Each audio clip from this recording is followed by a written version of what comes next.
Hey everybody, you've made it to a short Jet Said Therapy video where we make your life as easy as we can using the fewest amount of words as possible. My name is Jed Thorpe, licensed therapist. Now today, I think you're going to dig it. We're going to go over three signs that your new relationship is headed into the toilet. I think you're going to dig it. Stay tuned.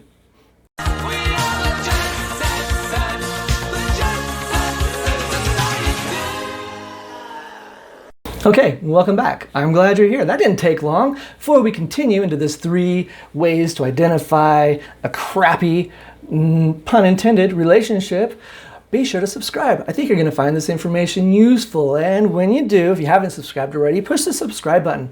Push the thumbs up button. If you have comments that helpful critique-wise, or maybe just say, hey, Jed, this is not accurate at all. That's okay. Put a thumbs down button. If you do, put a comment so I can know how to better inform you guys and gals in the future. So without further ado, I have no idea what ado means. We're just going to get right into this, okay?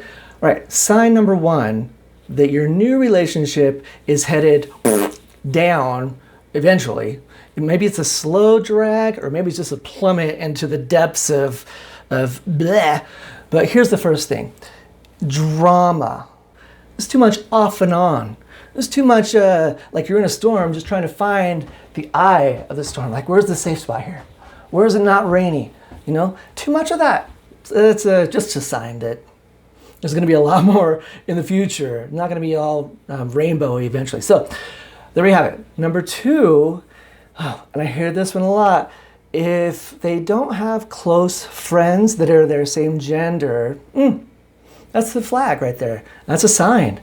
Here's what happens. Oh, and by the way, I know I'm going to hear this, like, Jed, so I get along, like if I was a female, I hear this from the females. Obviously, they say, I get along better with guys because girls are too catty, or girls are too this and that. That's not what's happening. What's really happening is, it could be a few other things, but come down to it, if they don't have close relationships with the same gender, they've probably just wiped out, like a tornado, connections of the same gender. It's not okay. We could spend the whole 20, 30 minutes or more talking about that, but that's just one of the signs. They need to have good close connections that are same gender. If they don't, then what's going to happen with you eventually is they're going to start separating you from your close connections.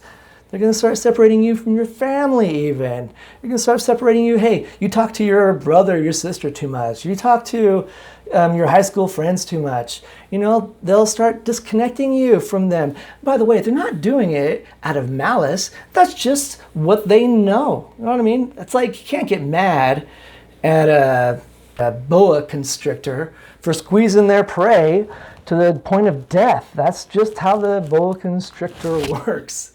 That's a good example. So there we have it.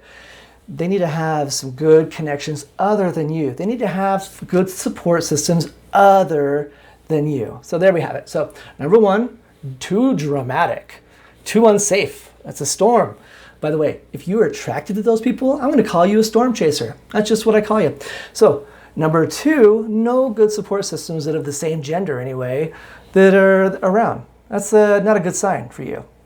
And number 3, and this is we're going to end it here. Number 3, if your relationship in the first few years, which is so fun, really, it's exciting, and you know what I mean, like it's like you're high the first few years, and that's normal. So if you're not like bonding with each other, learning about each other, and if you are, here we go with number 3, connecting with each other via trash talking other people, or via gossiping about other things, you know what I mean? You guys are actually showing signs that you're not interested in each other. You're more interested in finding negative stuff about things going on.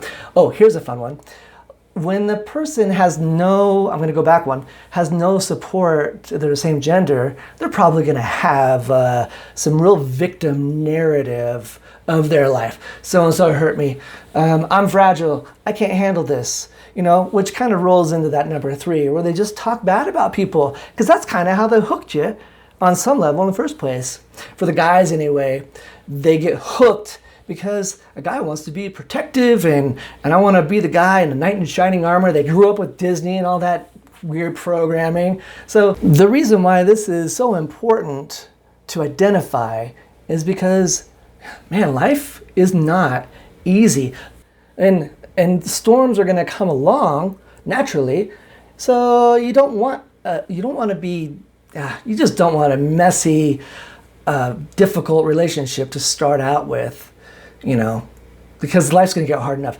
Don't you want someone that can handle life, that doesn't need you to be okay, that has a good support system other than you, that just likes you for who you are? So that's kind of the thing you want. Not, I think you're pretty cool as long as you checkbox, checkbox, checkbox, checkbox. So there we have it. 1 through 3 ways to identify bad signs in a new relationship. Number 1, stormy, drama. Number 2, no support system of the same gender, especially at all, anywhere along. They're going to isolate you. They will. They'll cut off your support system. Healthy matches healthy. If you're too healthy, they're going to have to get you unhealthy, which involves a lot of times taking healthy influences away, taking support systems away. This is predator tactic 101 of abusive behavior pattern, by the way.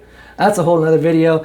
And number 3 is bonding over trash negative talking other people and things versus just, man, let's talk about you. Let's talk about all the things that you are. And, oh, you want to hear about me? There's a few years of just finding out about the person that you can do. So there you have it, 1 through 3. I hope you liked it. Did you? Maybe you didn't. Maybe it was too much. Maybe it was the information that you didn't want to hear. And you're like, hey, I don't like that. By the way, people will believe what they want to believe. So if anything's like pegging in a negative way, guess what? I'm going to say, that's not about me. Let's boomerang it right back to you. And hopefully it'll get you curious about yourself. And that's all therapy really is helping people get on a direction of thinking differently. We had some fun with this. I'm glad you were here. If you liked it, like I said, do all that, subscribe, like, share, follow. Good stuff. Comment even.